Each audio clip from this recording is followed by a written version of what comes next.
Hey everyone, good morning. Good morning, good morning. I just want to let you know that we're still working on some substitute language. Welcome to board time.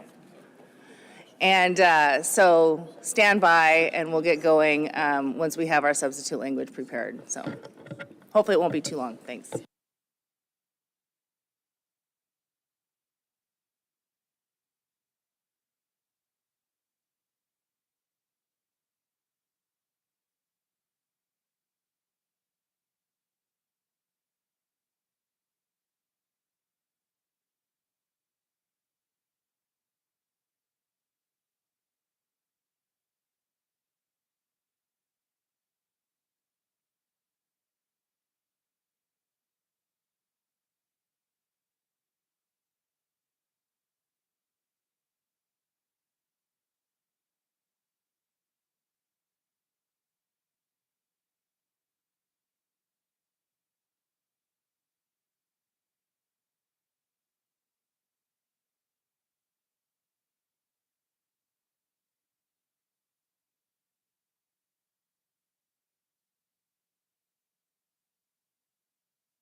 All right, folks, I just wanted to let you know that some substitute language that we've been waiting on has just been made available.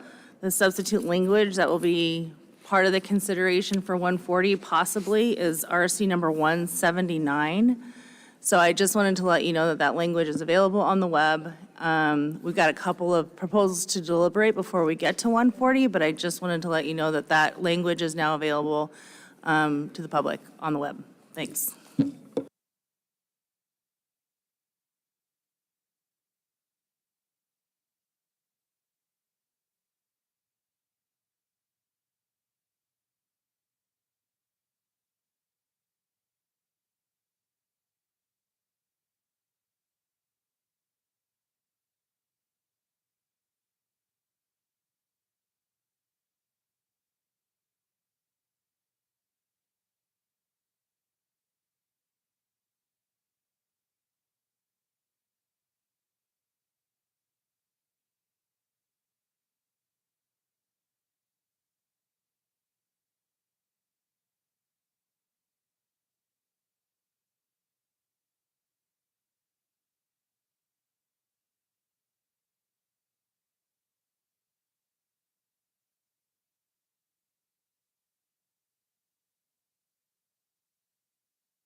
All right, good morning, everybody. Thank you for your patience. The day is Saturday, February 25th. The time is 10:45 a.m. And we are going to go ahead and begin deliberations on Committee of the Whole, or I'm sorry, on Group 2. Are there any-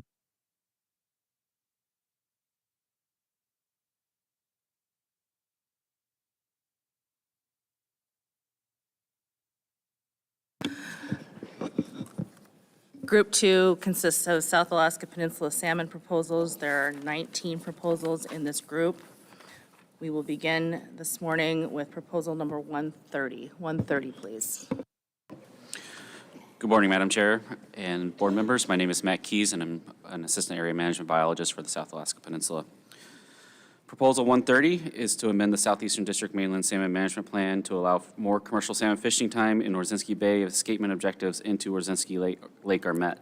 5 AAC 09.360 Southeastern District Mainland Salmon Management Plan. Move to adopt. Second. Staff comments, please.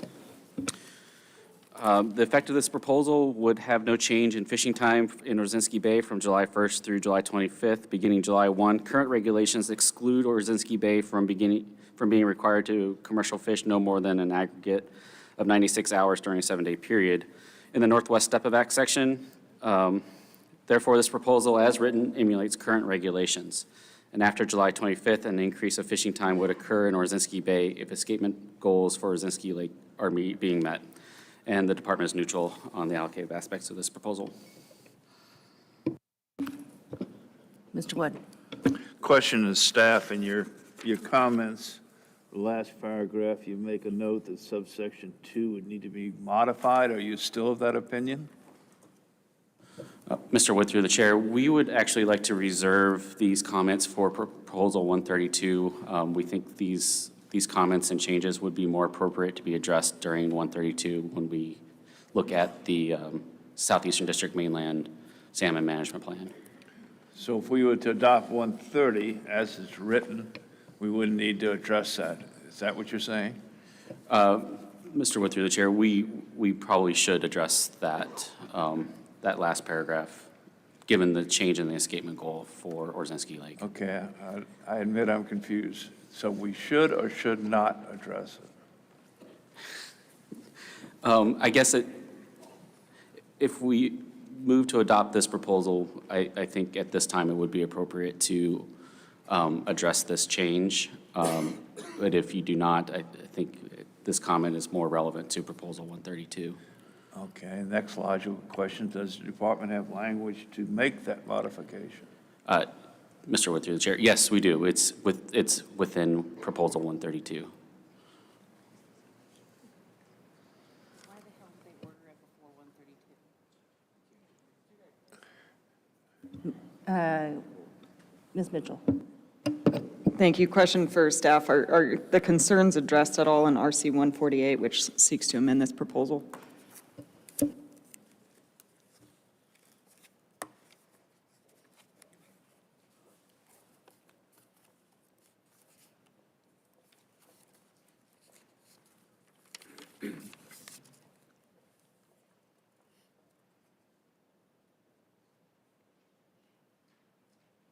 That's 148, Ms. Mitchell? Correct. RC 148 is substitute language submitted by the original proposal of proposal 130. Okay.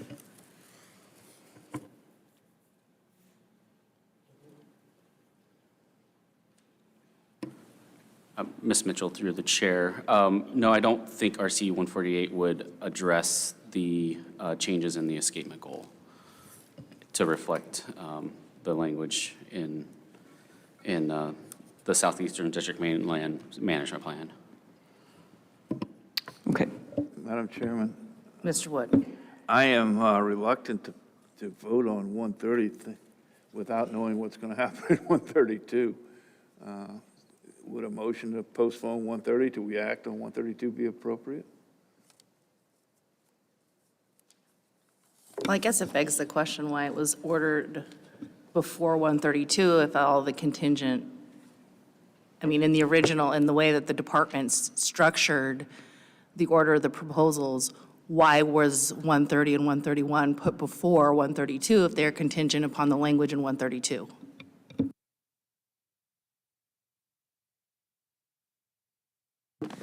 Madam Chair, Lisa Fox for the record. There are just a couple of moving parts with the escapement goal change for Orzinski Lake that need to be addressed in the sedum management plan that are different than the escapement goal change for the Chignik area and the allocations with Southeastern District mainland. So there's just a couple of different moving parts, and we had them in separate proposals. We can address them both at the same time in 132 if that's easier for the board. What are those moving parts? So the, Madam Chair, through the 25th of July, there's an allocation plan with Chignik. And in that plan, there is language for an early and a late run goal that would need to be amended since the single run goal has been adopted for Chignik. So that's one of the moving parts. The other part is that there was an escapement goal change for Orzinski Lake as well. And in regulation, there is a trigger to liberalize fishing in the Northwest Epivac section when 25,000 sockeye salmon have passed the weir at Orzinski Lake. That 25,000 is now within the new escapement goal range. And so it's kind of a different goal. So we'd like to change that 25,000 language to if it is expected to exceed the upper end of the new goal without putting a number in regulation, so we don't have to address this every time there's an escapement goal change. So, okay, so the escapement goal change in Orzinski Lake is really is in 132, and that's, I mean, we can't really take action on this before we decide on the escapement goal, right? Madam Chair, the escapement goal has already been changed, but we do need to address the language that talks about the escapement goal in regulation. Mr. Wood? When you say the escapement goals already been changed, are you referencing that going from 2 escapement goals? Through the chair, Mr. Wood, we're talking about both escapement goals. Both escapement goals have already been changed. The Chignik run goal has already been changed, and the Orzinski run goal has already been changed, but it's in the regulation in a bunch of different places because of the allocated ties with Chignik. It's in the sedum language, and that's what we're trying to address with these proposals 130 and 132. I'm going to follow the suggestion of my chair, but I think what we want to do is postpone 130 till we act on 132. Yeah, and I'll make a motion to that effect, Madam Chair. Second request and answer. Do we have to have time certain when it comes back up? After we deliberate 132. Sounds good. I'll second question and answer consent. Hearing no objection, we will postpone action on 130 until after we have deliberated on proposal number 132. Proposal number 131. Proposal 131 to amend the Southeastern District Salmon Management Plan to allow commercial salmon fishing with set gillnet gear and after July 11th, per seine gear concurrent to open commercial fishing periods for salmon in the Chignik management area, and remove the required sockeye salmon harvest thresholds for CMA as described in Southeastern District Mainland Salmon Management Plan, 5 AAC 09.360, the Southeastern District Management Plan. Move to adopt. Second. Do we have a similar issue with respect to this proposal as we do with 130?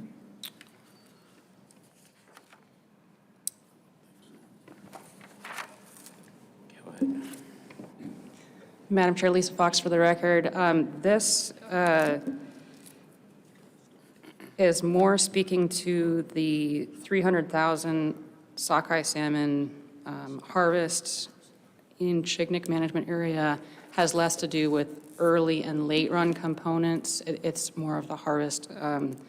It's through July 8th, which there's a slight change in the date in the new run timing goal for Chignik.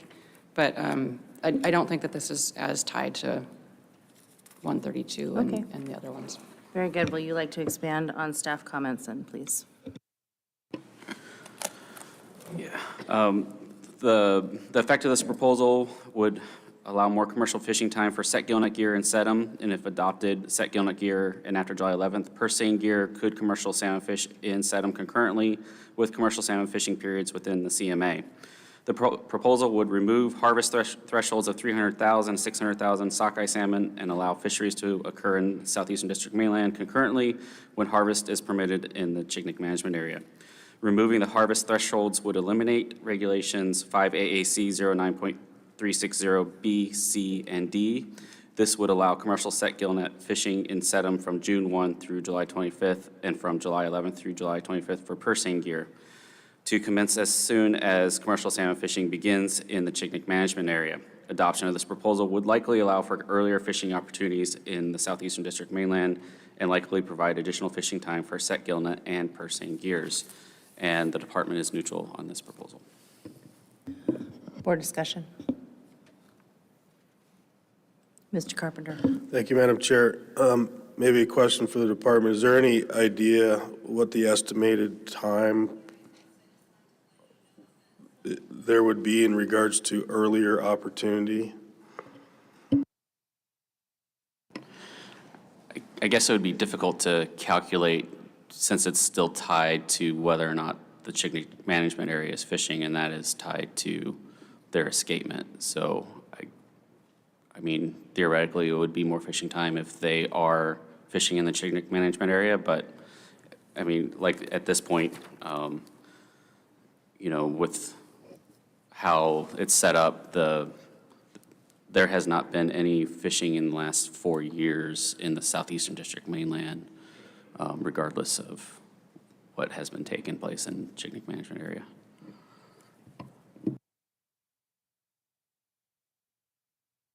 I have a question. So in this proposal, are you describing all of the districts or all of the Southeastern District mainland districts? I mean, or all of the sections, I'm sorry, within the district? Is that what this applies to? Because I know that there's subsections or sections or whatever.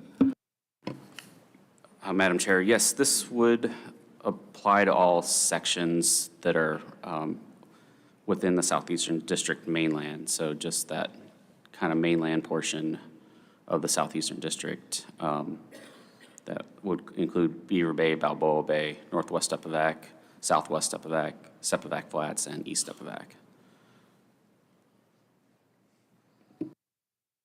Well, I mean, I'm just was taking a look at the genetic stock composition for commercial harvest in the supplemental reports for the Southeast District mainland, and it looks like in the 3 time strata that were sampled, this is sort of a, you know, a supplement to WASP that occurred during, I think it was 09, 10, 11 or something that, or maybe it's 10, 11, 12, that there are significant portions of Chignik fish, some higher, some lower than the 80% that's kind of in the management in that area. Is that correct?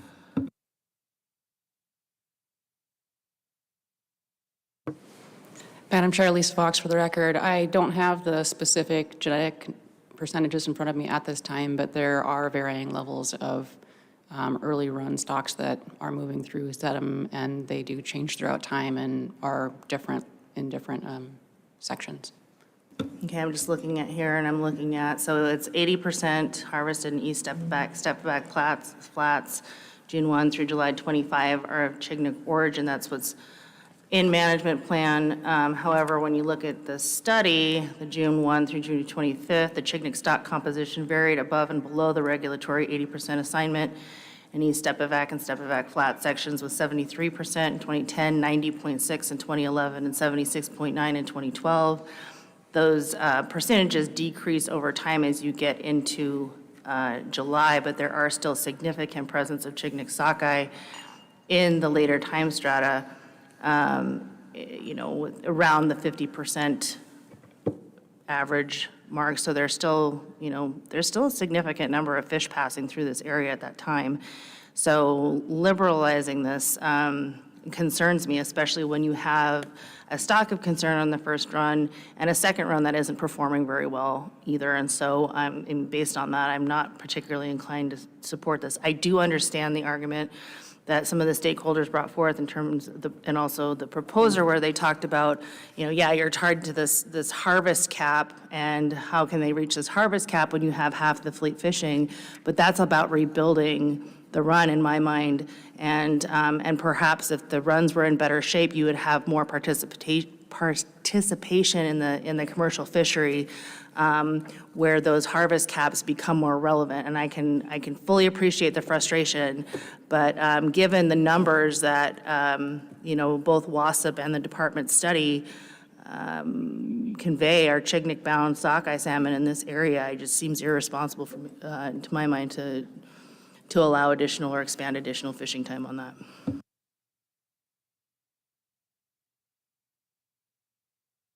Mr. Jensen. Thank you, Madam Chair. I'm just curious how many setnet sites or how many setnetters participate in this fishery every year? Do you have a number for that by any chance?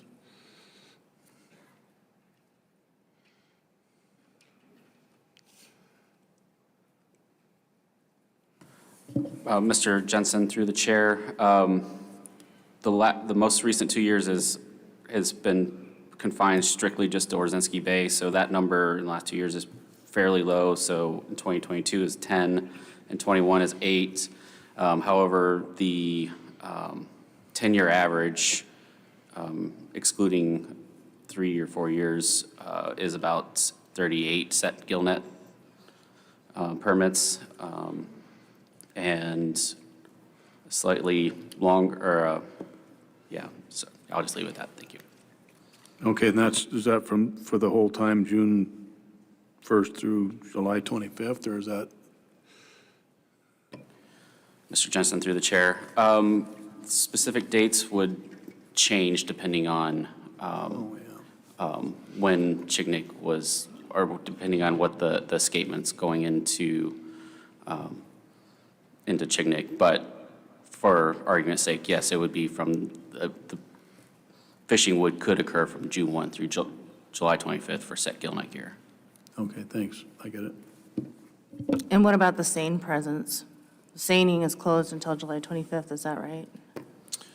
Madam Chair, no, seine is permitted to fish in Southeastern District mainland starting July 11th.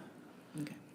And the seine permit, the 10-year average, excludes actually years 2018 through 2022. There's been virtually no seine presence in those years, for obvious reasons, is about 13 seine permits, and honestly, looking at some of the past data, it's ranged between 24 and 11. Okay, so not an insignificant amount. And the reason that the Orzinski Bay is sort of carved out of that is because that is, recognized as Orzinski-bound stock. And if you're meeting your escapement goal, then there's ability and there's opportunity in that space, right? Madam Chair, that is correct. Yeah, we do escapement-based management in Orzinski Bay specifically. Thank you. Mr. Carpenter. Thank you, Madam Chair. Would there be any way to, and I know it'd be a lot of speculation on your part, so if you don't want to answer it, that's fine, but to allow more gillnet opportunity and kind of tie that to more of a date-specific time frame versus a threshold in regards to the 300,000, to where you would be cautiously optimistic that based on the time frame that might work appropriately?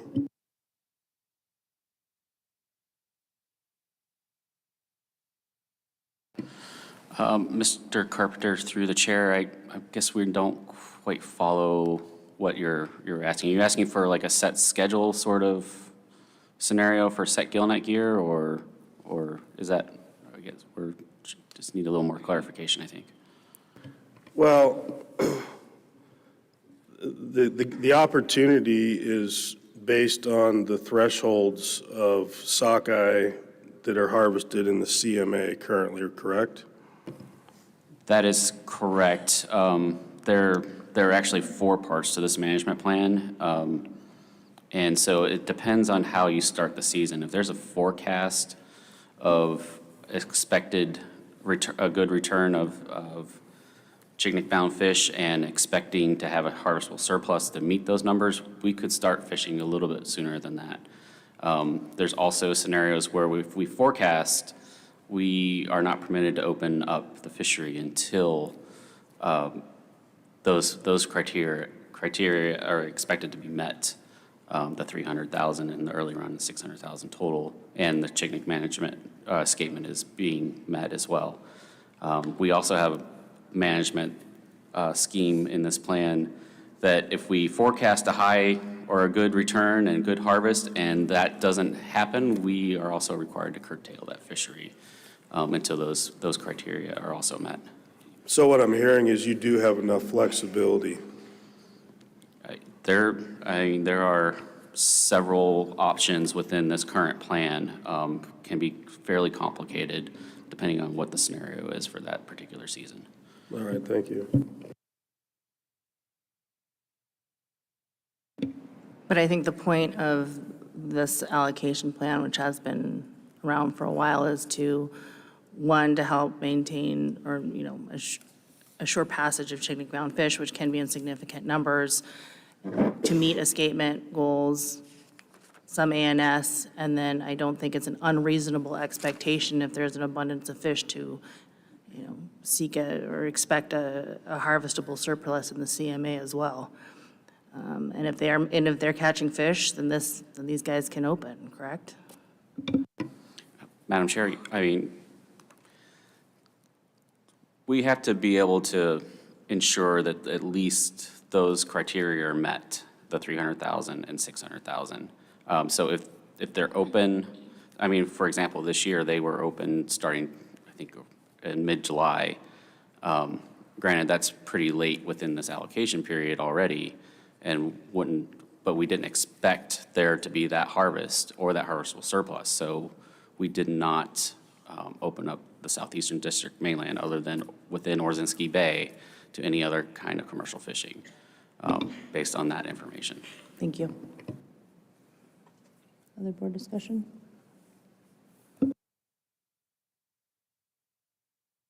Yeah, Madam Chair, I was going to touch on allocation a bit because it is an allocated proposal.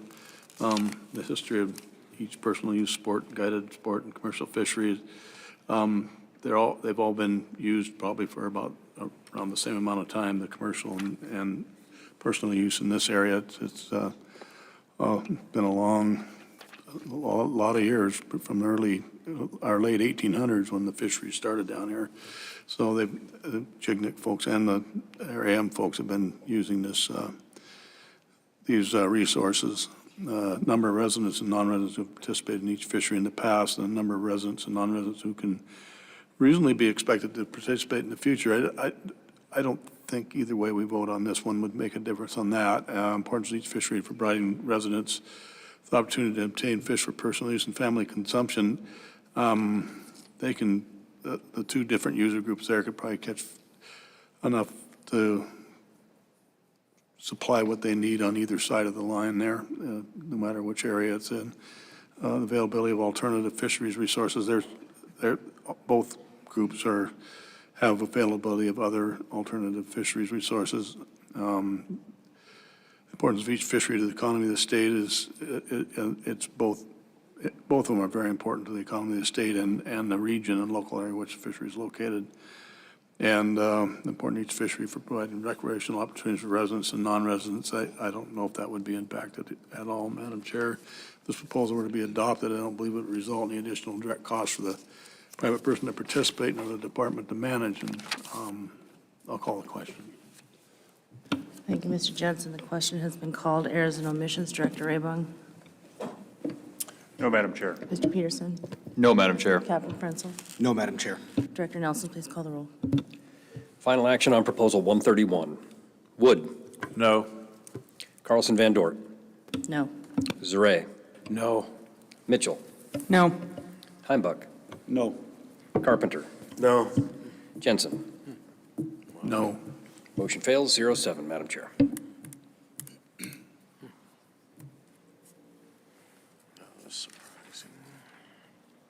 That brings us to proposal number 140.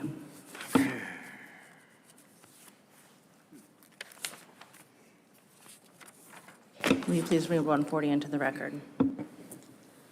Madam Chair, Lisa Fox for the record. Proposal 140, 5 AAC 09.365, South Unimac and Chignik Islands June Salmon Management Plan. Move to adopt with the language found in RC, substitute language found in RC 179. Second.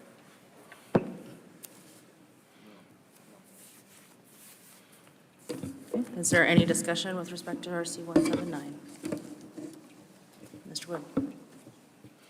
Thank you, Madam Chair. I purposely did not want to go with unanimous consent. I had some questions and would like to have them answered before I go that route. And I think the questions are addressed to you as being primarily mover on this. There appears to be a dual action that's taking place. One, you're cutting back on open areas from 88 hours, I should say, 88 to 40, and you're also adding closure from 32 to 80. Why is it necessary to do both? Because of math and the hours in a week or in the hours in the time period that's being considered, which is June 10th through June 30th. So what I'm trying to accomplish with this RC language is to provide for passage windows of fish in sufficient amounts of time to allow fish, hopefully chum primarily, and even better if there's some king swimming with them, through this area. And also not arbitrarily restricting the fleet, the fishing fleet, that being the drift and the seine fleet that we're talking about here. This does not apply to the set net fleet. The set net fleet time and areas remains the same. Allowing them a modicum of flexibility and not being arbitrarily constrained by the 16-hour fishing periods, which are 6 a.m. to 10 p.m. So the idea is to address some of the department's concerns with respect to allowing the fleet some flexibility to move off chum should they encounter them, because I want to encourage the work that has been done in that space with respect to the adaptive management or whatever you want to call it. And the work that they've done with the app and the communication is commendable. I think it's useful, and but at the same time, I do think that there needs to be some pretty strong sideboards put on that, because we need to allow some fish to pass through. Now, we don't have a real good handle, at least for my comfort level, on how many fish are passing through, in what volumes and when. That is information that we don't have available to us. But we do know that there is a presence, and for me, that's enough. And I think that the law requires us to take that into account. So if I hear you correctly, to get to where we would have the 80-day window, we must change the 88 down to 40? Yes, I think so. I mean, so 40, 80, because, we heard from one of the, premier fishery scientists, arguably in the world, that there does need to be time for those guys to pass through. And I think he cited a study. I haven't drilled down hard into that yet. But, I'm trying to not arbitrarily restrict the seine fleet, but there is the necessity to provide, that passage of time. So yes, the 40 comes from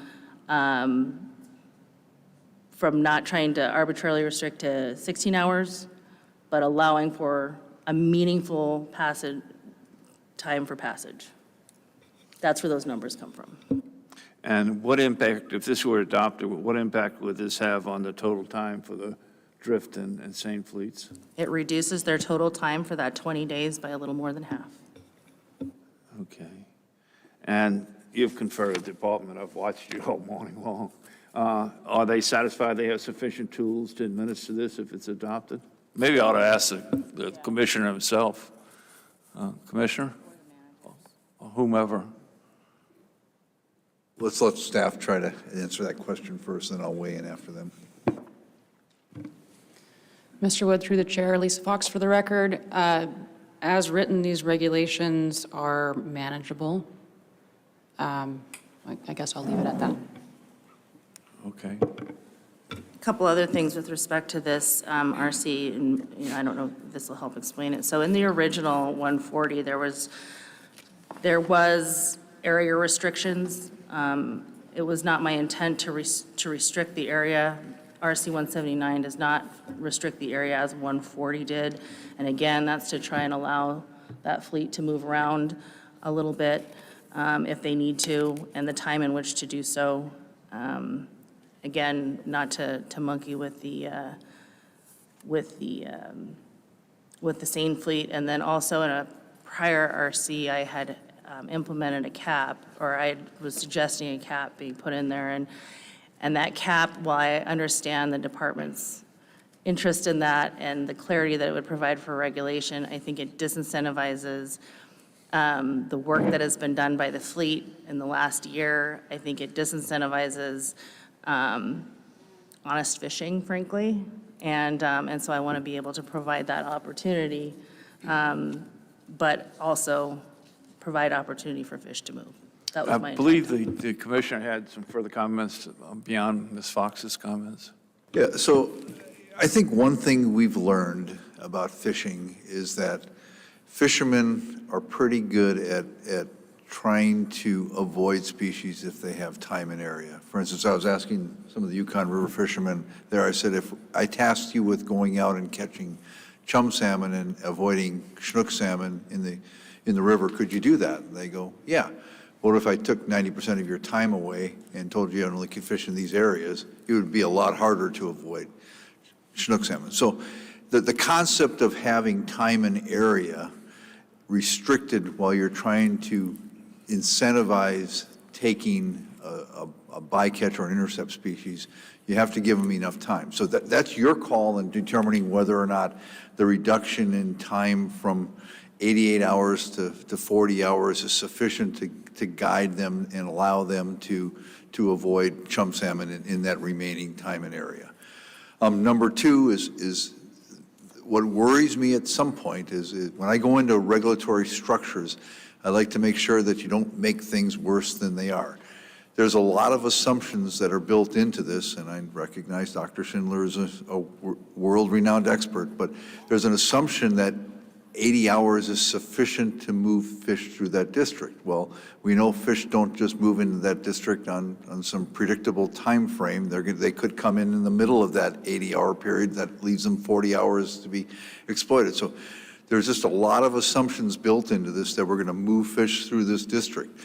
And I still worry that without some kind of trigger or some kind of regulatory guidance from this board, that if we end up with 650,000 chum salmon harvested by the middle of June, that I have flexibility to do it. Because my understanding, based on talking to Aaron, our attorney from the Department of Law, is that if you deliberate on this and you know the consequences of your actions, that it really restricts me to take an in-season action, corrective action in the event that a lot of chums are harvested at the latter part of June. So we're placing a lot of faith on this, and I understand adaptive management, but without some trigger or some ability or guidance from you, at least, because I still have statewide EO authority that I could act on, but without some guidance from you to ensure that some level of chum salmon harvest is unacceptable to this board, we could end up with the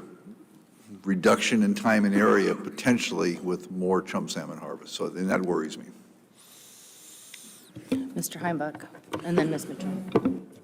With all due respect and deference to the scientific people that get up in front of us and have their opinions often well-grounded, I maintain that our only true hope of reducing what we're supposed to be doing here is the harvest of chums, is to have it predicated in the most potentially rewarding way on daily abundance of chums in the areas where they're most abundant. And we've been kind of dancing around this in fancy language.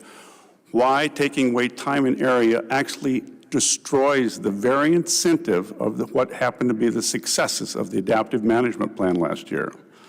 There can be no doubt if we want to talk about why time and area closures are perfect, I guess we could close it down from now on till the rest of eternity and we'd accomplish the same thing. We're trying not to destroy a fishery while we accomplish our goal. So for me, Madam Chairman, I know I'm supposed to ask a question. I appreciate the windows because I think windows are what works, but we have to utilize the windows in a way that reflects what's actually happening on the grounds at the time.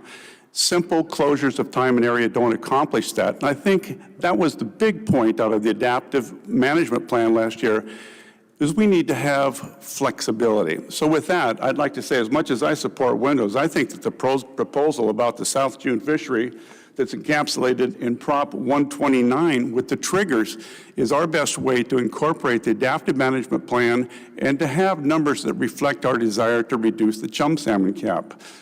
Nonetheless, there are aspects of that proposal you submitted that I really do support, but I think it needs to be done through a process that shows we are taking real-time information and using it like we all want to see it used.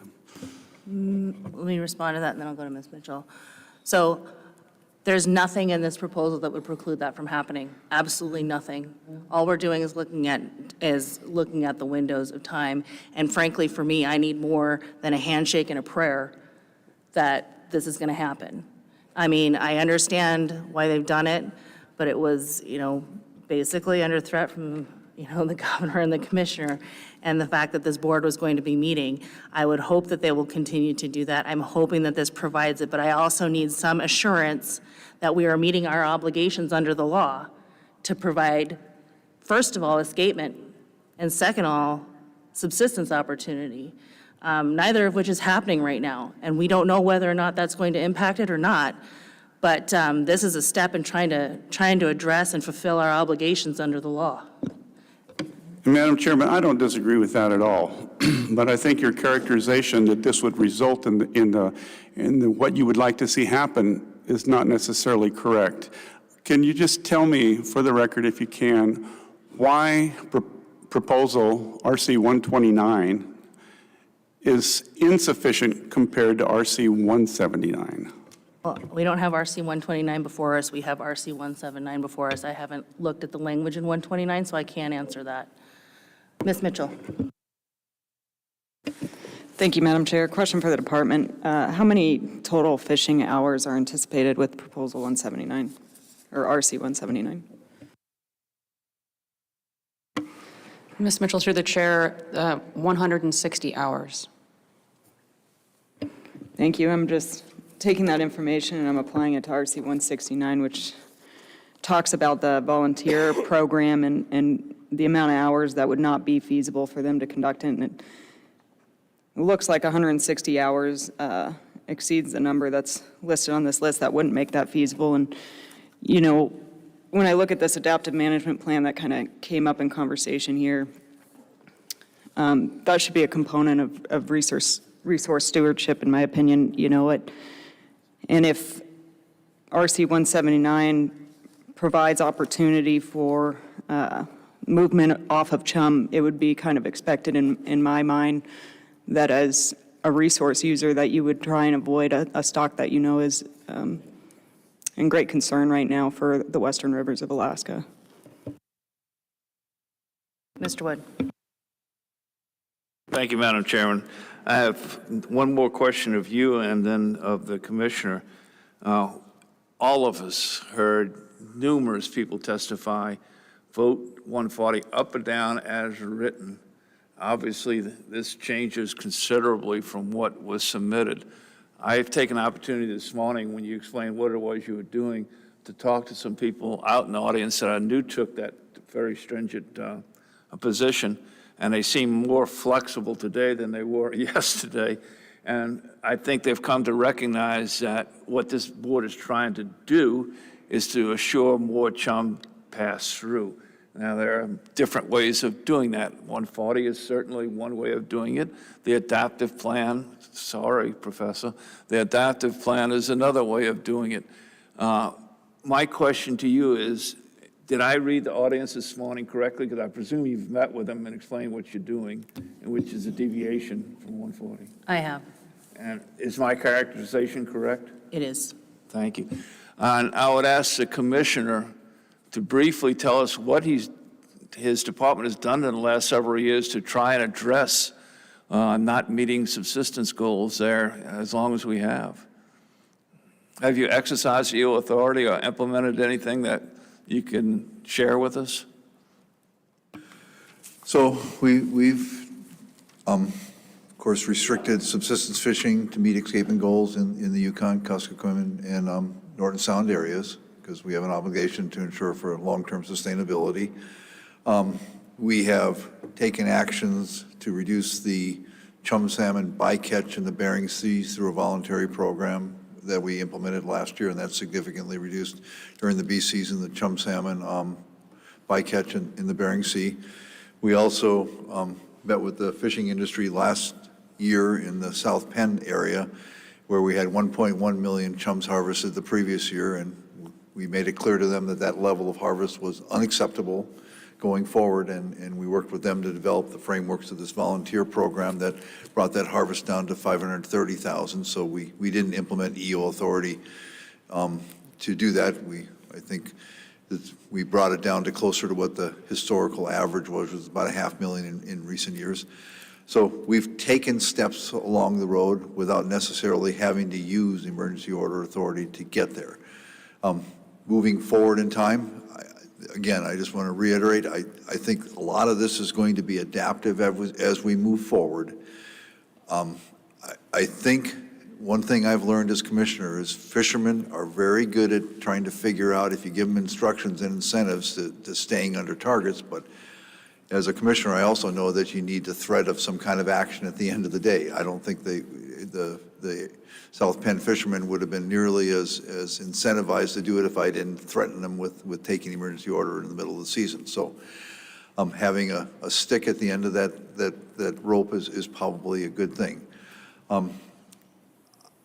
I understand windows are a very good thing, but again, I'm just nervous at the end of the day here that if fish come in the middle of that window and then we're fishing on either end of that window, that you haven't, how you provide those fish through that district is going to be, we're going to learn something from this, undoubtedly. But again, I just hope at the end of the day that you give me some direction or something that happens that gives me the flexibility, if you adopt a regulation, that gives me the flexibility to take an action sometime in June if in the event none of this works and we end up with a significantly high number of chum salmon harvested for whatever reason. Mr. Wood. Thank you, Madam Chairman. We've had testimony galore on this issue. We've had discussions amongst ourselves as well as here as an operating as the official body. I don't need to hear a whole lot more. As everyone knows, I wanted to keep both options open to us. And what I want to clarify with the chair is that the motion that is presently before us, if voted down, 140 would still be available, since this is basically a debate on whether to substitute or not. Is that correct? Yes. Thank you. And that's what I was trying to accomplish elsewhere, but did it in an awkward fashion, and I apologize to the audience for that. So I'll speak against substituting with this language. If you believe you're going to cut half of the fishing time and that they can still implement an effective volunteer adoptive plan, I think you're mistaken.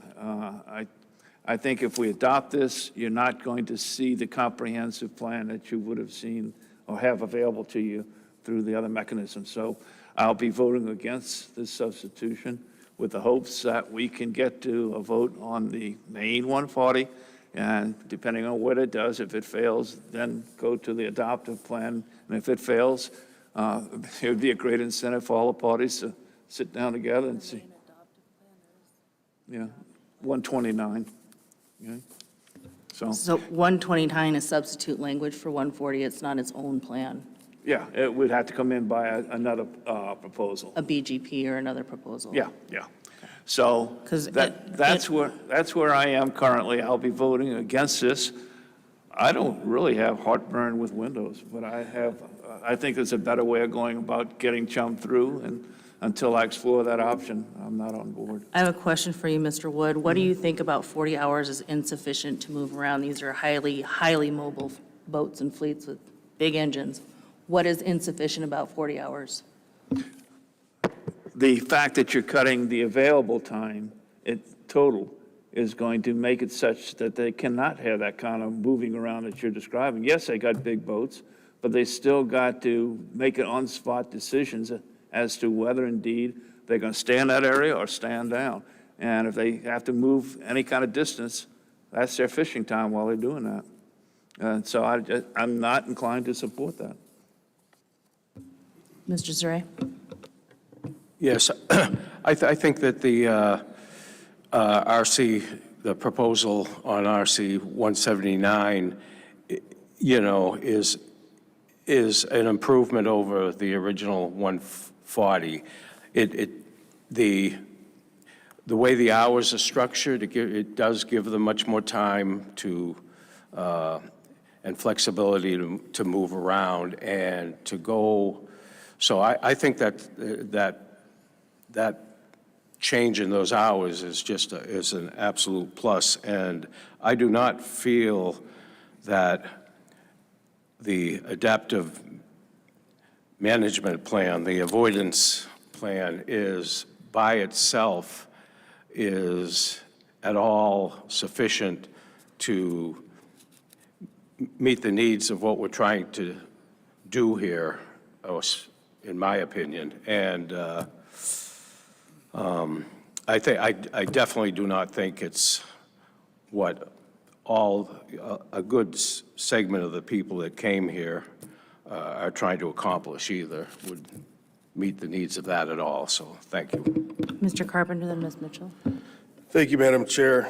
Specifically to the language in RC 179, I think we could probably sit here for the next 4 or 5 days and debate whether windows or some sort of trigger mechanism to which one is the better tool to move forward with. But I think some of the concerns that I know the Commissioner has brought forward in regards to trying to hold the fleet to the highest level of accountability when it comes to avoiding the presence of high levels of chums. I think when you look at the time frame that's set out in the language in RC 179, I think that the 40-hour time frame in regards to the amount of time that's available for the fleet, it's about a 55% reduction in the time that's currently available.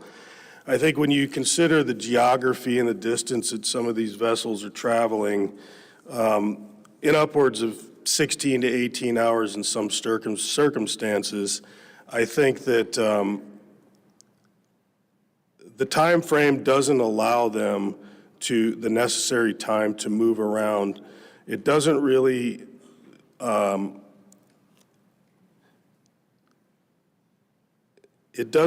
give them the opportunity to utilize the tool that they've developed, specifically because of the time that is currently available, to self-enforce to a certain degree.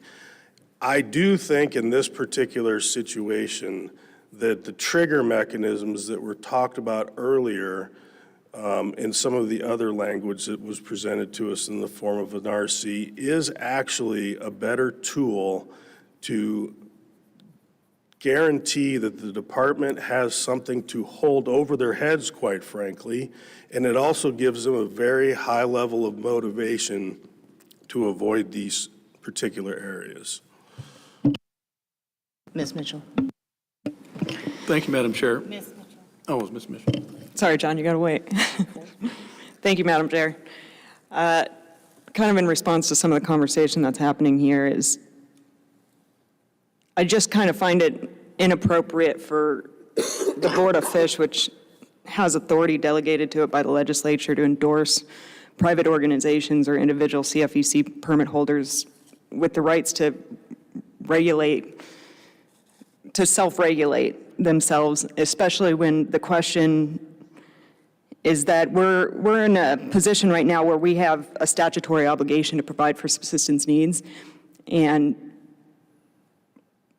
putting that into private organizations and individual CFEC holders to provide for that statutory obligation is highly inappropriate, I think.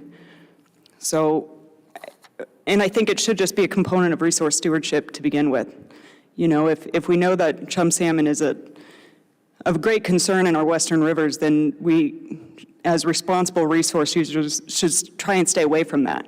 stock. And while I understand reducing time by 50% is significant, I am also of the mindset that that does provide opportunity for fish to move, and I would hope that it would be effective in helping to rebuild our stocks. And I have a couple questions for the commissioners as well. And this language found in RC 179 says that the commissioner may establish by emergency order. And my question is to the commissioner on what conditions need to be observed in western rivers of Alaska specifically for you to choose not to act on that authority.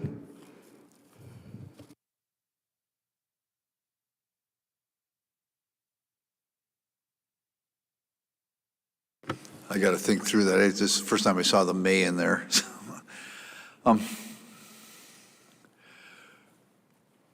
I think it's incumbent upon this board to give me some guidance on what the acceptable level of harvest is in the South Penn fishery as you operate it.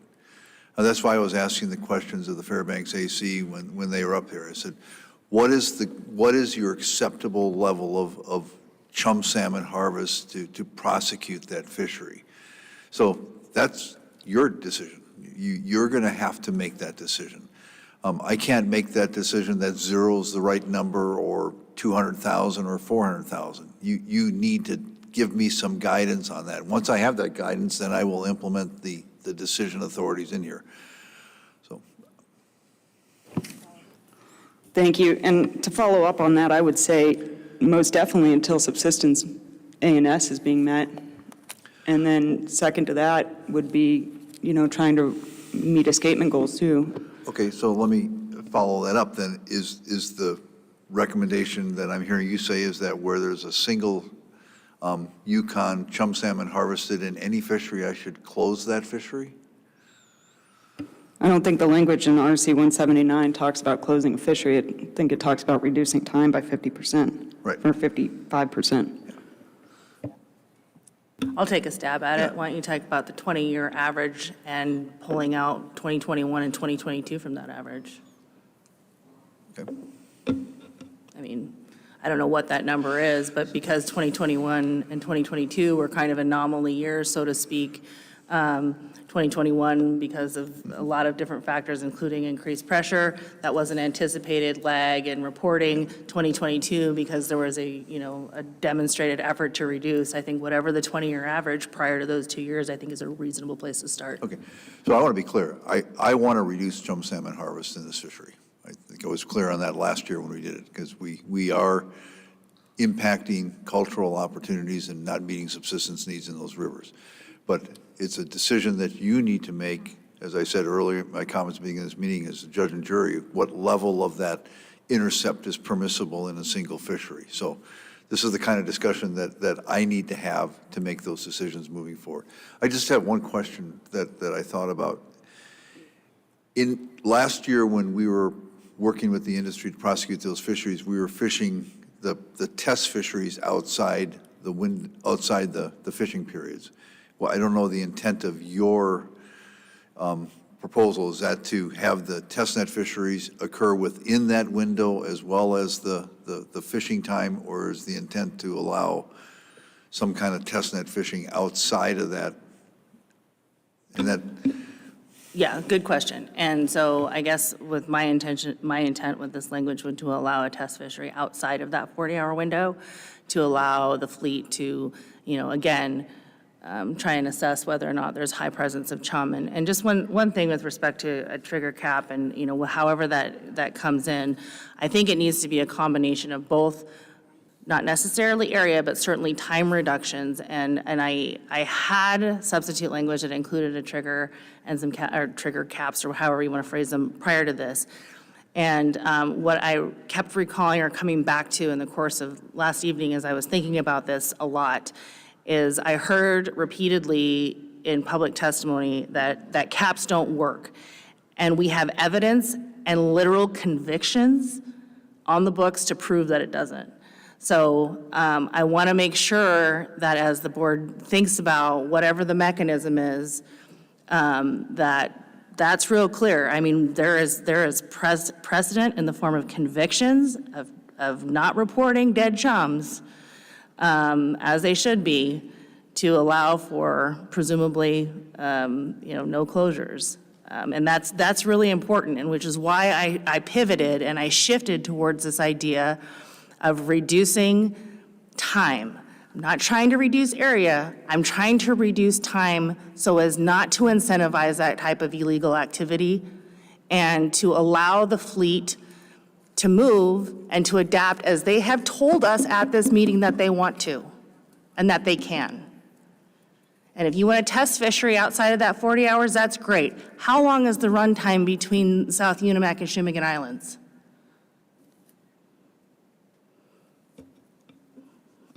So I understand that, and I'm just trying to figure out what success looks like at the end of this meeting. And to me, success would not be having 750 or 700,000 chums harvested in June because some of the assumptions we had failed in this thing. So that's why I'm trying to engage you with this discussion is what do you see as the acceptable level of chum salmon harvest in this fishery so that I have something to guide, to use my EO authority if the assumptions fail here, that I can take some kind of action, corrective action in the middle of June if necessary to ensure that we're not above that comfort level that you have. So I think I've answered that, and I think that a 20-year average, accepting 2021 and 22, is a reasonable place to start with that. And I forget what my other comment is. Mr. Wood, I see your finger wagging. Thank you. I would urge the board members to pay close attention to what the commissioner is saying with the Department of Law, and that is until he gets guidance, he's not going to act. That's basically the bottom line. And I would like to give you at least my take on it as one board member. I concur with the chair that the test fishery could occur outside of the timeframes described here. So if you need to have each board member give you their feedback, I would strongly advise board members to do so that it's a part of the record. Yeah, I would also just say, like, Commissioner, you asked a question, what does success look like? Success looks like, a meaningful reduction in the incidental harvest of AYK chum salmon. It looks like meeting escapement goals in those rivers. It looks like providing opportunity for subsistence that these folks haven't had for years. And it also looks like allowing the area AmSane fleet to prosecute sockeye. And I think we can accomplish that. We're talking about a fishery that grossed tens of millions of dollars. Tens of millions of dollars. And you lay that against a region that hasn't met multiple escapement goals, isn't meeting subsistence needs, isn't providing for that meaningful cultural connection. It's a no-brainer in my mind. Mr. Carpenter. Thank you, Madam Chair. I think specifically to the Commissioner's point in regards to test fishing, I would tend to agree with what the Chair and Mr. Wood said. I think, obviously the target species in Area M is sockeyes. And, when you look back to 2001, I believe, when you look at the reduction in the amount of sockeye harvest that actually took place versus the small increase in the number of chums, I think when we look forward, I totally 100% think that it's this board's responsibility to put more fish into the Kuskokwim and the Yukon drainage. I think that's vitally important. I think the public testimony definitely demonstrated that. I think my only differing opinion in regards to the language found in RC 179 is I truly believe that some sort of trigger mechanism in regards, the numbers that could be incorporated within that trigger are obviously debatable, but I truly believe for this to be the most beneficial to everybody in this room, specific to providing those CWAC fish to where they're their intended destination is, that's really where my difference is in regards to the language here. Ms. Mitchell, then Mr. Zarian. Thank you. I would agree with Member Carpenter, Member Carlson, Van Dort, Member Wood with conducting test fisheries as well. And I bring up that question because the language says the commissioner may establish by emergency order. Because it's concerning to me if we don't indicate when the commissioner shall take action on his authority. And so I think it's important that if the board were to adopt the language found in RC 179, that we make it very clear what the intent for behind the board is for when the commissioner shall act on that. And if that involves a trigger, then so be it. But we need to know when he will be setting or utilizing his emergency order. And then the other thing I wanted to just make mention of is we sat here for several days and we had a lot of public testimony, a lot of public comment and committee of the whole processes where the public talked about the language proposed in 140 and there was a lot of talk about wanting to specifically vote on 140 and then we had this substitute language kind of come before us right before deliberations and I just want to, I acknowledge that that may have come as a surprise to some of the public. And one of the things that I did was talk to the original proposer of 140 and make sure that this captured at least the intent of what they were looking for, and they were somewhat okay with that. And that is why I'm considering it now, just to make sure that the public understands that there was consideration of their interests with 140. Mr. Zaray. Yes. First thing I'd like to do is or just ask Mr. Carpenter, I wasn't really clear. You were talking about your discomfort with, not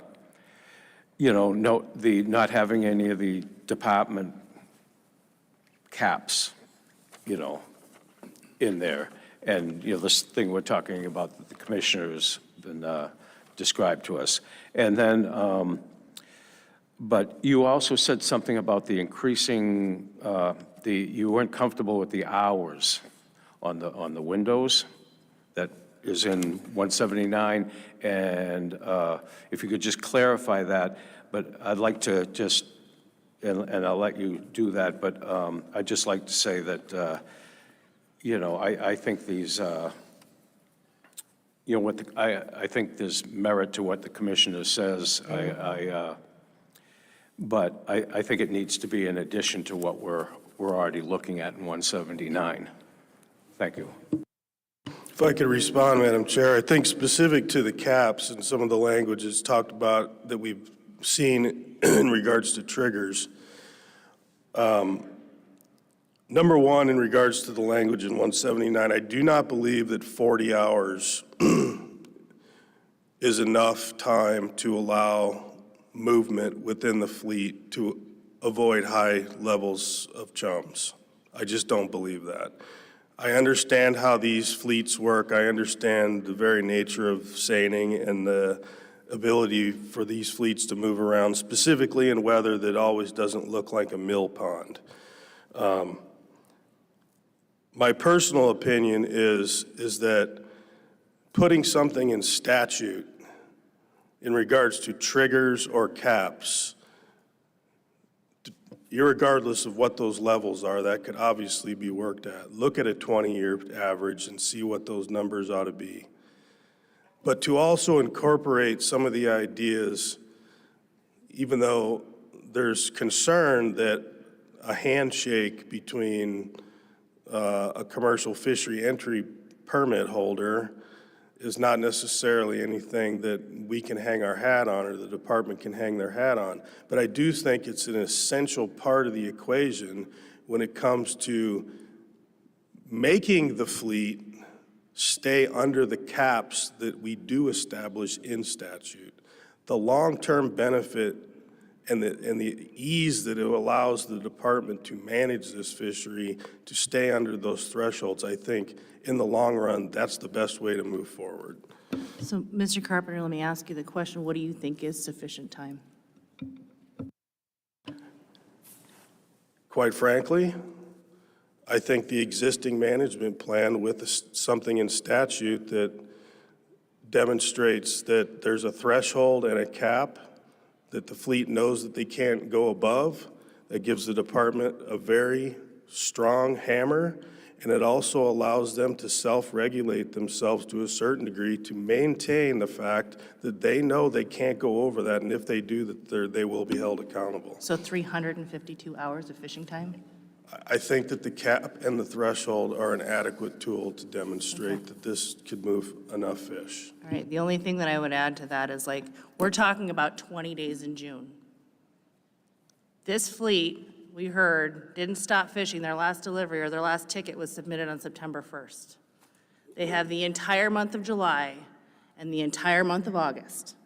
We are talking about an hourly restriction that is confined to the time period when we know that those AYK, summer chum, and kings are passing through this area. Mr. Zare. I'd just like to add that that is totally unacceptable to me. What, 356 hours? What's Yeah, all those hours. Yeah, that is, I mean, yep. So I'm glad I asked the question. Thank you. So in terms, Ms. Mitchell.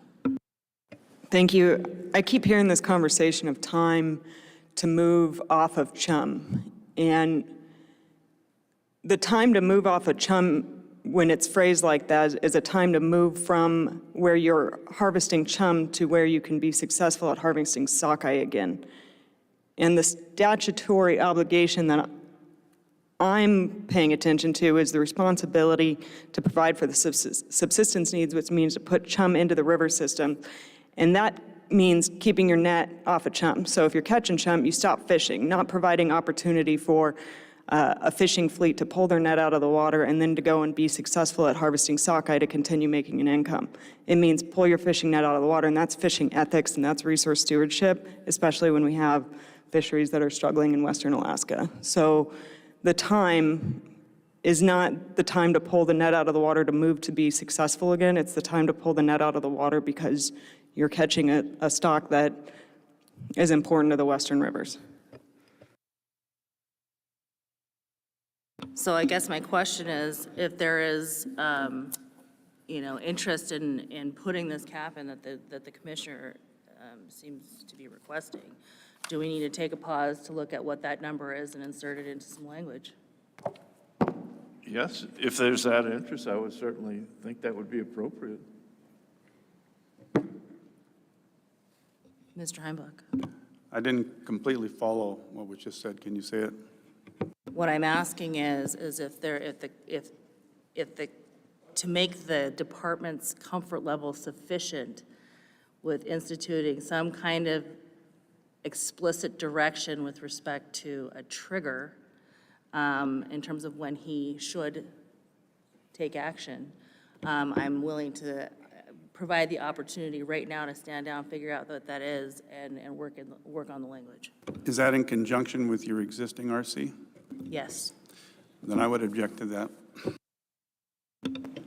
Mr. Jensen, Can I put my 2 bits in before we go the other way? please do.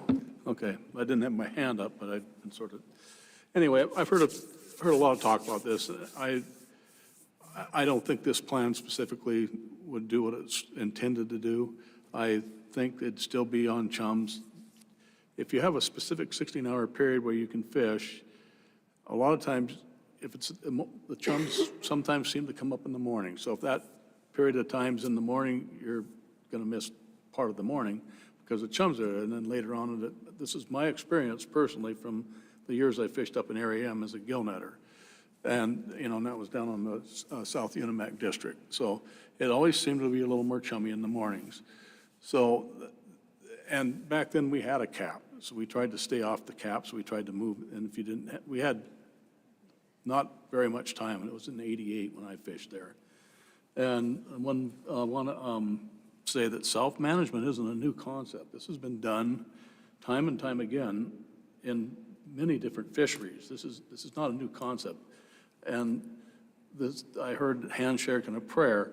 Well, it's more than a handshake and a prayer. It's a handshake and a prayer or no market if you don't cooperate with the co-op or the fleet. You just won't have a market. And what do you do with your fish? You have to dump them over in wanton ways. Another thing I'd like to point out is the vast size of this Area M area. It goes all the way out to Atka, farther than that probably, Amelia Island. And those fish don't just, I guarantee, I mean, I'm sure a lot of them come through the Area M area, but I'm also sure a lot of them come through other areas down the beach. There were several times in the past when I've had Area M seiners call me up and say, should we go fishing? Here's what our test fishery was. And, you know, this is like 2 or 3 cycles ago when we were having the same kind of issues. And I just tell them, well, it's just up to you, but I wouldn't. So this is nothing new. And as far as time, the seiners stood down 180 hours last year. And that's just about, you know, and they did that on their own. That's what I added up on this little sheet I got here. So anyway, they did stand down for quite a bit of time. And with that, I'll rest and we can go on with what we're going to do. Thank you, Madam Chair. Mr. Ward. Yeah, I've been thinking of your question now while Mr. Jensen was speaking. I don't want to mislead you. Yeah, time to draft language would be nice, but I don't want to have you misled that by incorporating the triggers that somehow I'm going to support this, because I don't agree with cutting the time in half. So I just want to make sure that you're clear as to what my thoughts were, at least. Okay, that's fine. If they cut 180 hours, is that what you said, Mr. Jensen? Voluntarily? Yeah, that's what I got down on my sheet. And June 10th was 23 hours, nobody fished. June 11th, 17. June 12th, 11. June 13th, 3. June 15th, 12. June 16th, 20. And on down. It was toward the end, they stood down a little bit more. 28th, the person that I got this information from didn't know because he was gone. So those So are the delta between that and what is being proposed is 20 hours.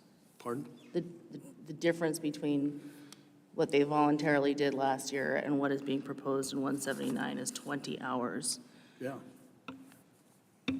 So if you, I just wanted to make a point that they stood down just for the amount of time that you have in your language there, Madam Chair. I will just, I'll just say that, you know, I don't care what the processors say they will or won't buy. I'm not willing to abdicate the authority of this board to the processors to set the management plans for the state of Alaska and for this fishery. I just want to be clear on that. Mr. Heimbach. I completely agree. And to address the point that was brought up by another board member, I'd have zero intention of allowing any of this to be voluntary of any time. I think it's our responsibility to create a framework that forces all these people to do exactly what they say. And I think that's best done by triggers. They have to have the flexibility of time for the very reasons we're sitting here discussing the advisability of test fisheries. If the fleet's test fishing every day, in between we're going to have test fishing, we're dancing right back into my primary argument, which is assessment of in-season abundance is the best way we can get to the place we want to get. And I agree completely with what the commissioner said about the dangers of grossly distorting the chum harvest by forcing a derby situation back onto people. Nonetheless, the sentiments about providing for subsistence are well taken. But if we go down a road in talking about this, we are not alleviated from having findings of fact. When we're talking about specific triggers based on abundance of the specific species we're trying to avoid, it's really one thing. But when we take the broader brush of just time and area closures, we have neglected to talk about the balancing, the findings of fact about the relative values of what's been given up in conjunction with our certainty or lack of certainty about our abilities to get them back. Does not reduce the importance in the priority of subsistence, but it doesn't alleviate us from the burden of finding fact. And in fact, something like the Elam court decision is very informative. They did not overturn it, the board's decision there, because the board said we can't find this stock, we don't have a certainty, and we had these findings of fact. I worry that if we reach a completely different conclusion with the very same facts and basis before us, we're opening ourselves up to a challenge.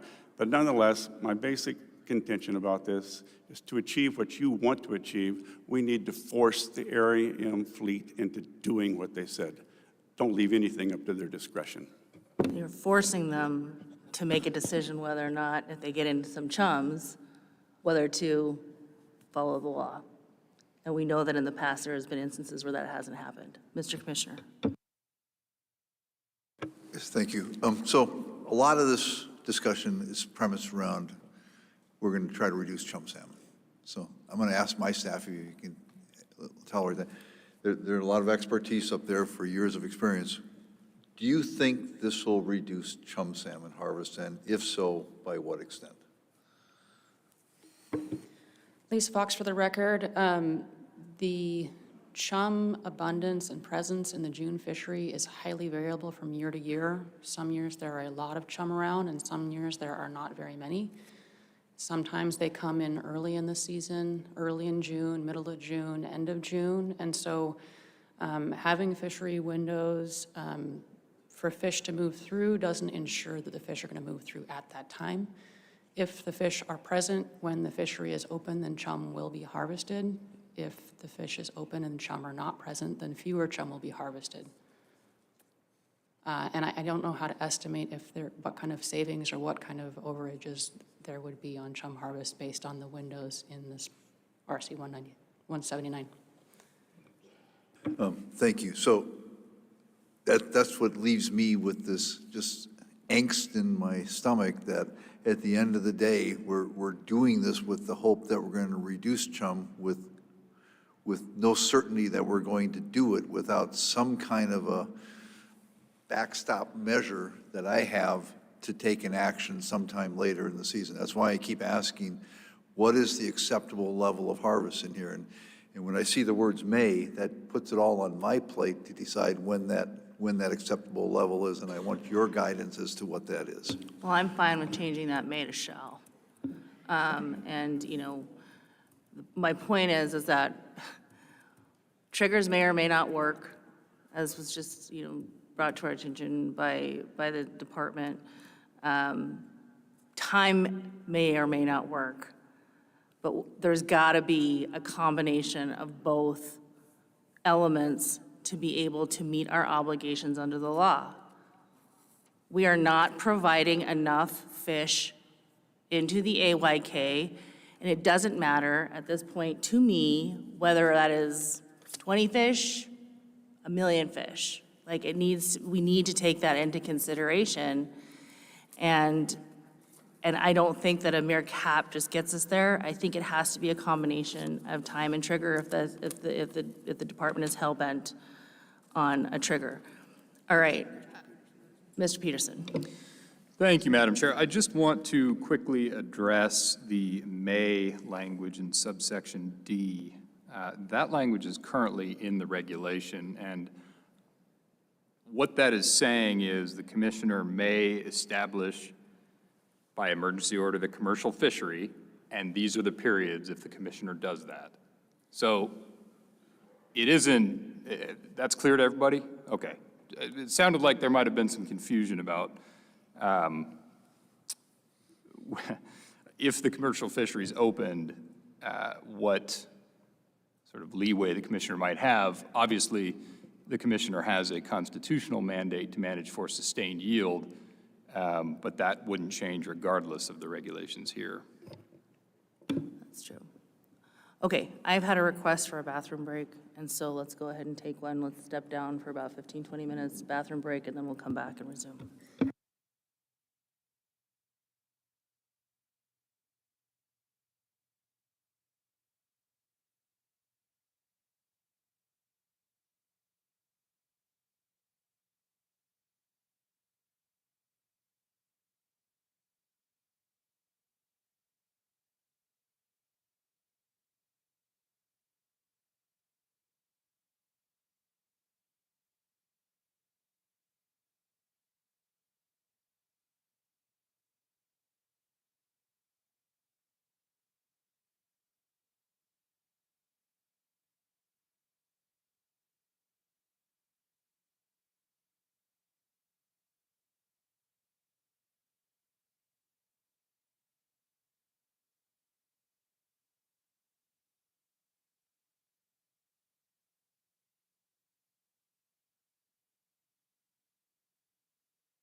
All right.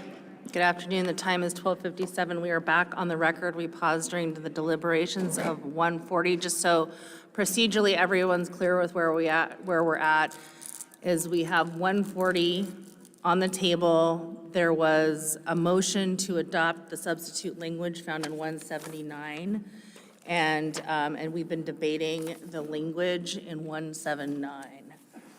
So just wanted to make that very, very clear. So I will open it up to board discussion again.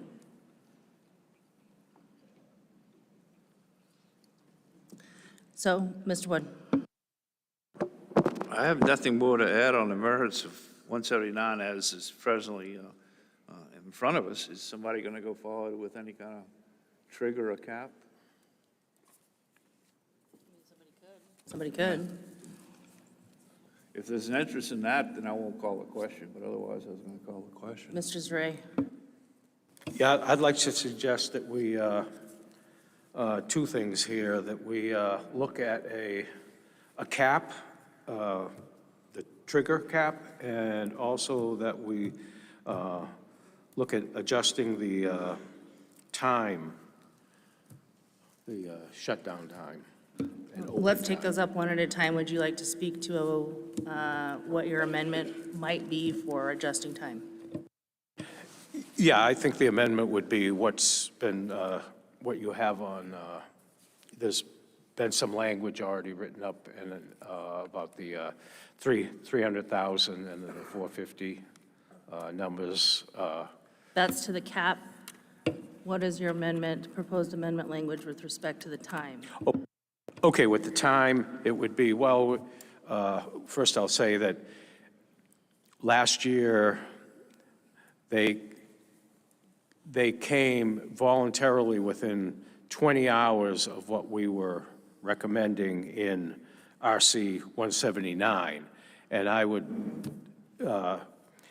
and it seems like there's some people that were thinking that was a little too restrictive, although it obviously wasn't restrictive last year. And that could even be increased a little more, even up to 32 hours. So if you added 32 hours into the total fishing time, would you propose adding that in like additional 8 hours per fishing period and commensurately reducing the closure time by 8 hours, or how would you propose to do that? That would be one way, and if you do the math, that would be one way to work it out, and I'd be fine with any. That would be fine. That's not the issue. So that would be a fine way to do it, and also, if needed, we could look at the hours. The start hours and the end hours, to also, adjusting them, if it would make things more flexible for the fishermen. Mr. Peterson. Madam Chair, I don't want to throw a wrench into things here, but as a matter of parliamentary procedure, there should be only one motion on the table at a time. Currently, there's a motion to substitute the language with RC 179. There shouldn't also be a motion to amend that language until the motion that's currently before the board is acted upon. Okay, thank you. Mr. Wood, you spoke to it. Mr. Peterson addressed what I was concerned with. Would that also be applicable to putting in caps or triggers? So what is before the board right now is simply whether to substitute the language in 140 with the RC. So that's what the board should deliberate on and vote on. And then if that language is substituted, then whatever changes the board wishes to make to it could be made. Question to legal. Substitute motion is much in line with amendments. If indeed a motion or an amendment were proposed along the lines that Mrs. Array is describing, and the maker of the motion, i.e. the chair in this case, were to declare it a friendly amendment, could it not be considered?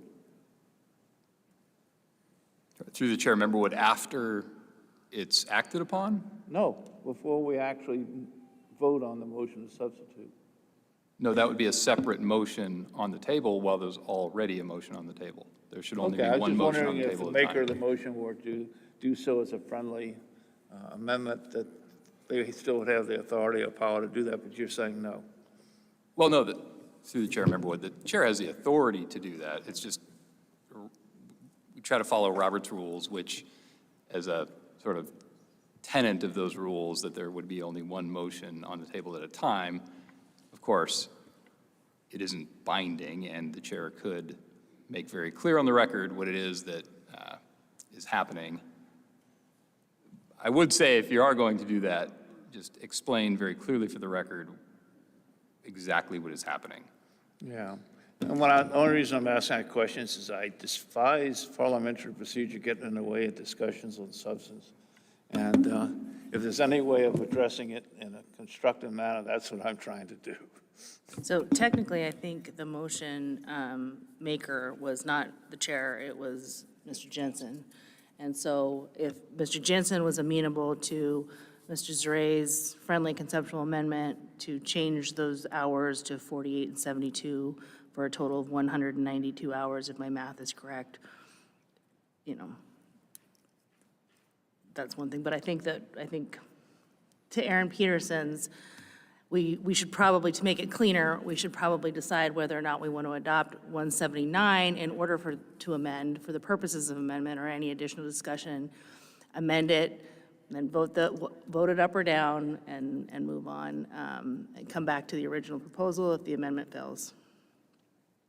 Does that make sense? Okay.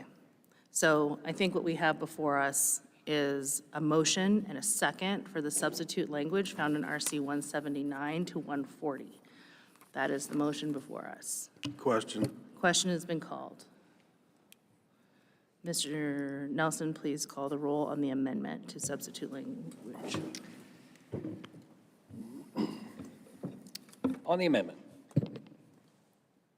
Carpenter. No. Zaray.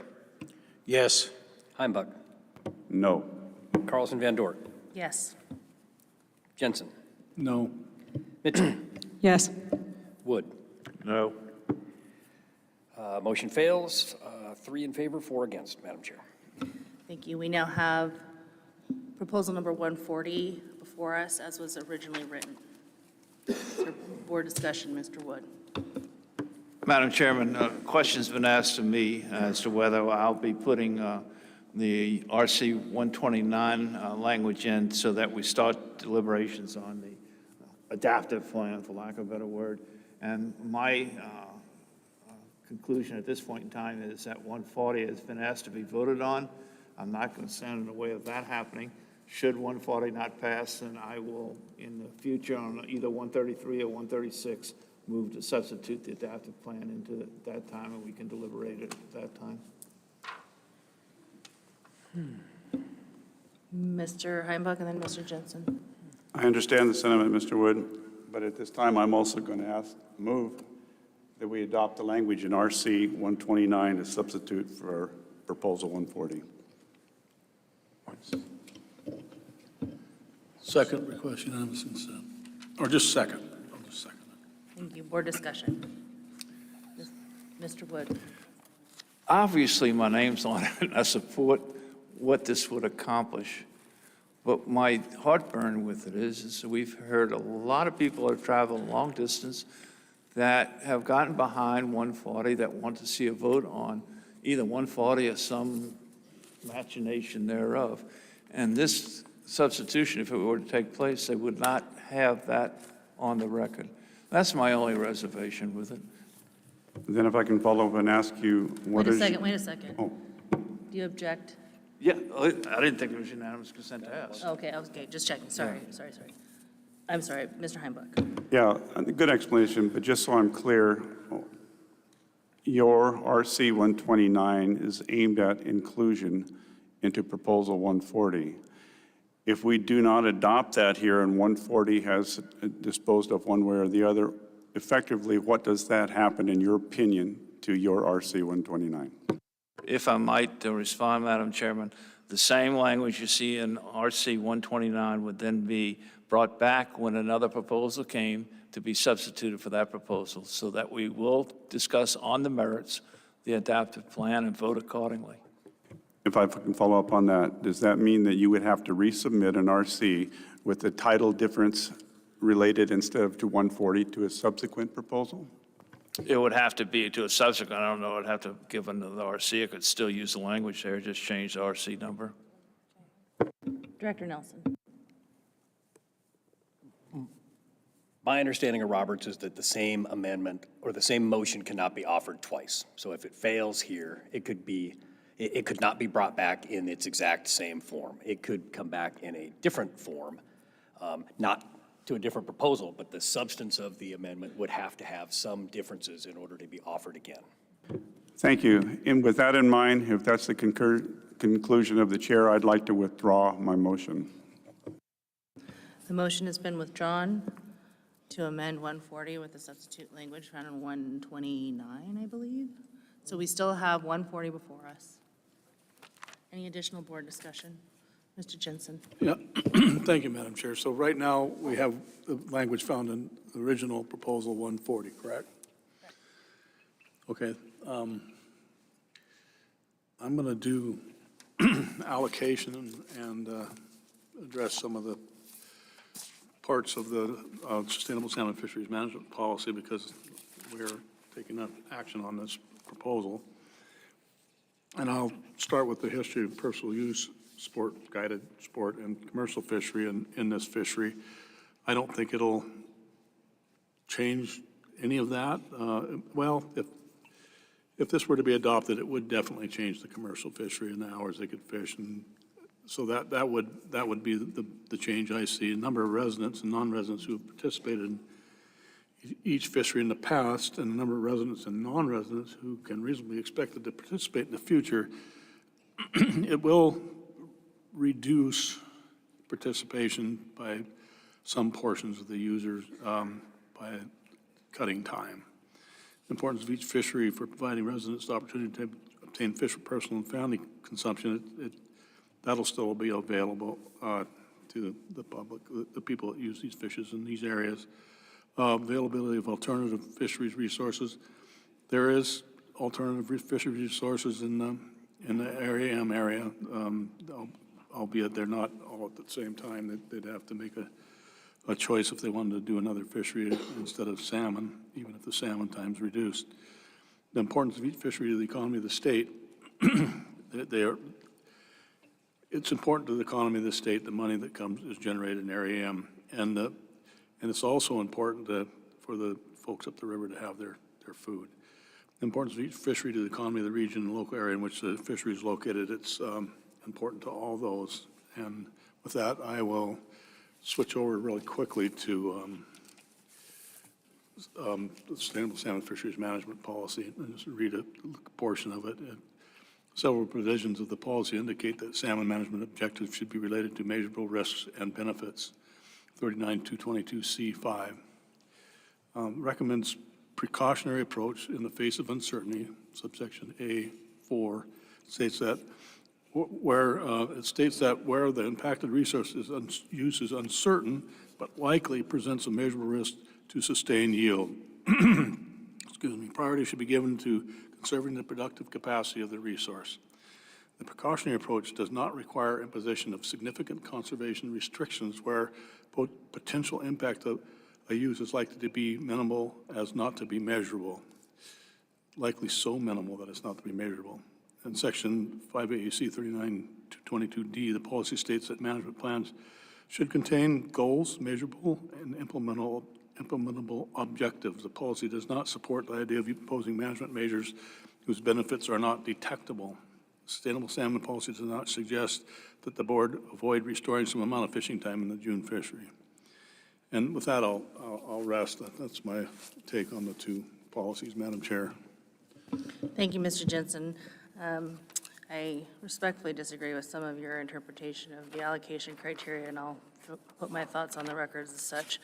So I agree with you that the history of each personal use, sport, and commercial fishery isn't particularly of import here. You know, the characteristics and numbers of participants in the fisheries is, I mean, we've heard, you know, over the course of the last week that there's upwards of 120,000 residents in the Yukon-Kuskokwim area that are affected by these decisions that we're about to make here today. The importance of each fishery for providing residents the opportunity to obtain fish in personal and family consumption. I disagree that there are available resources, fish resources for personal and family consumption in both areas. I do believe that there is that opportunity in Area M. Based on all of the testimony that we've heard and received over the last few days, that is not the case in the other region, and I think that that needs to be considered and stated on the record as such.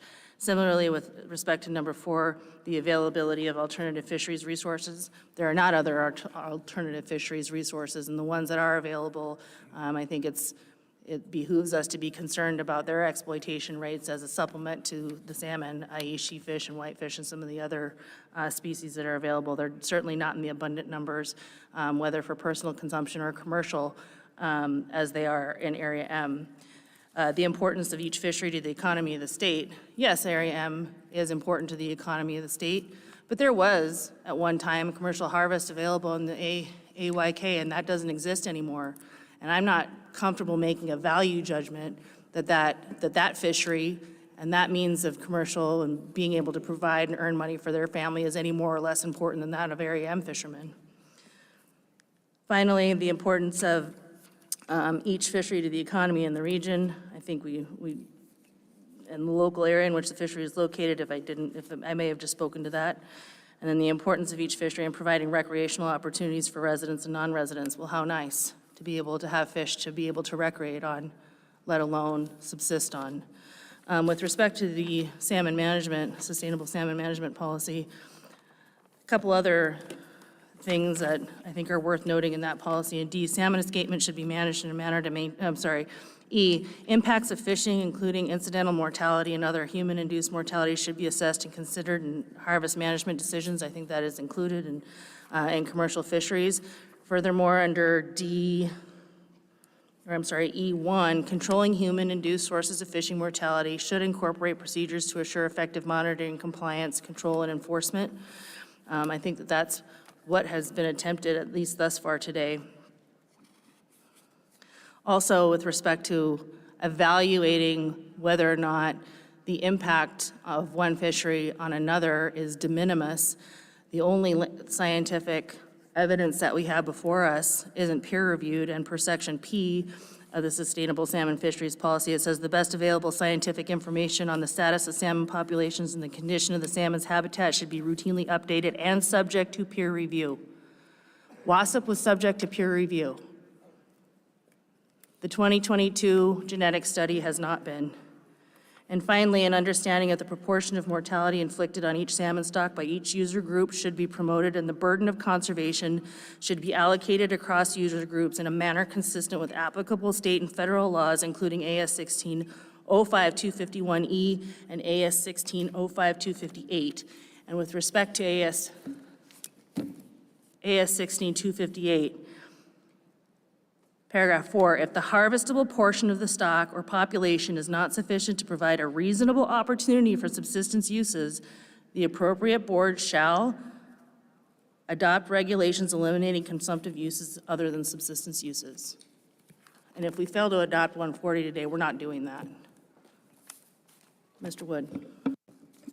Thank you, Madam Chairman. In relationship to the Title 16 subsistence law you read, neither 140 nor the adaptive plan, in my opinion, eliminates consumptive use. It reduces.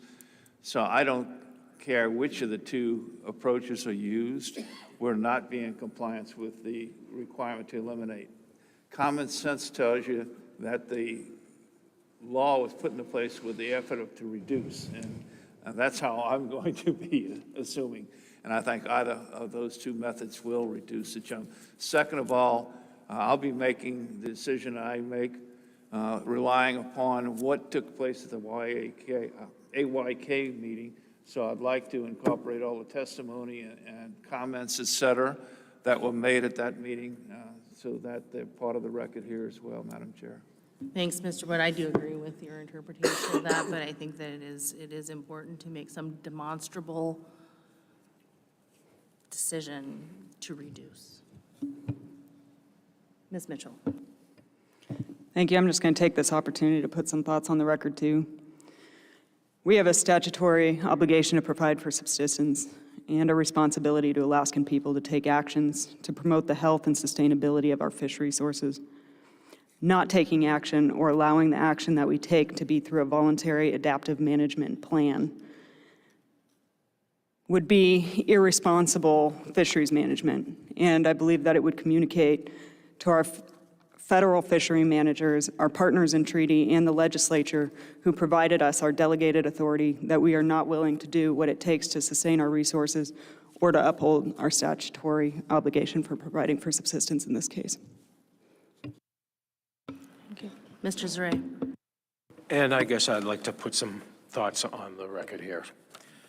Proposal 140 seeks to reduce harvest of migrating discrete stocks of concern in Cook Inlet, Bristol Bay, and AYK areas by the South Umigan and Shumagon June fishery. There has been an unprecedented loss of subsistence chum fishing opportunity in the Yukon River, coupled with an unprecedented decline of Chinook salmon, resulting in a complete closure of all salmon fishing for even the basic subsistence harvest.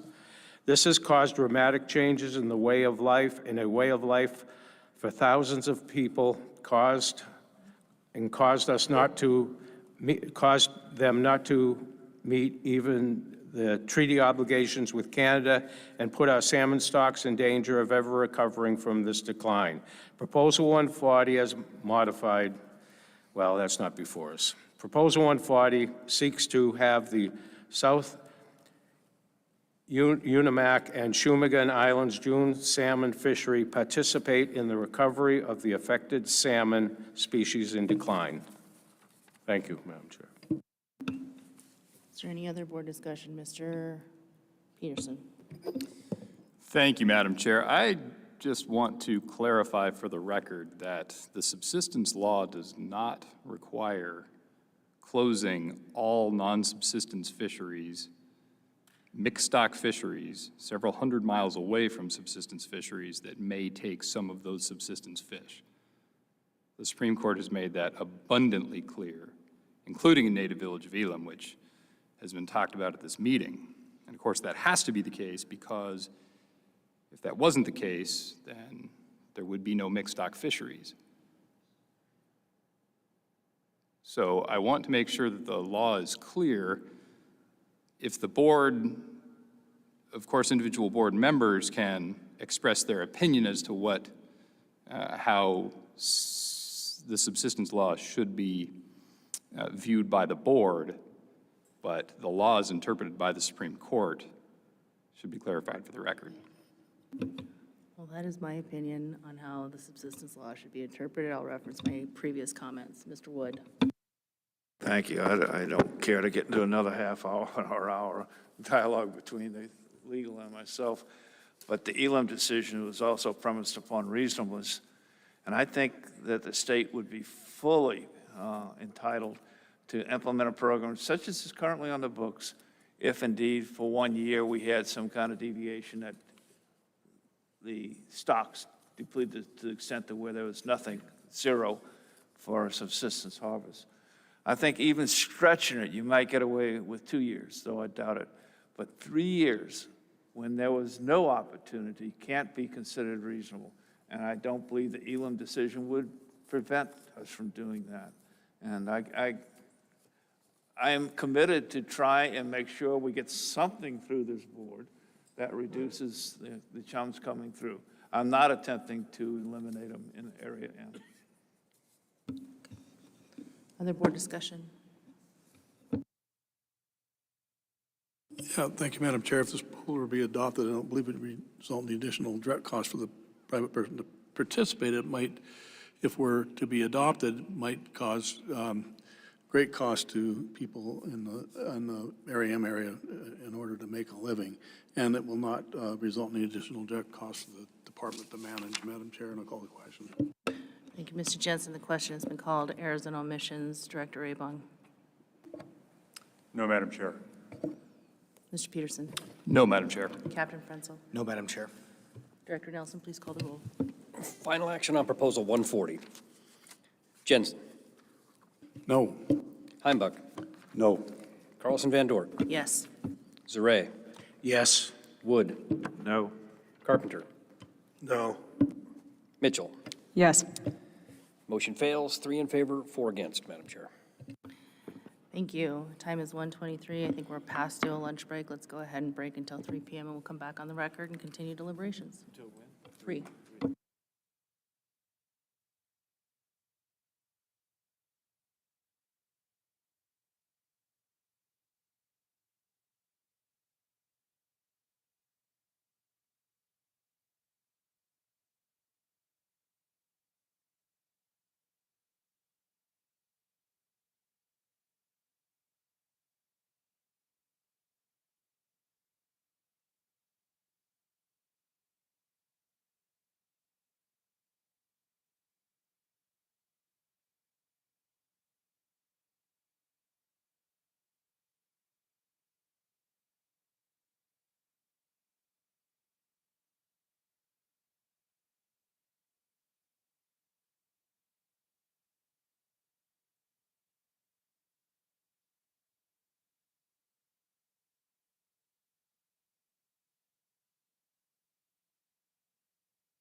Okay, everyone, hi.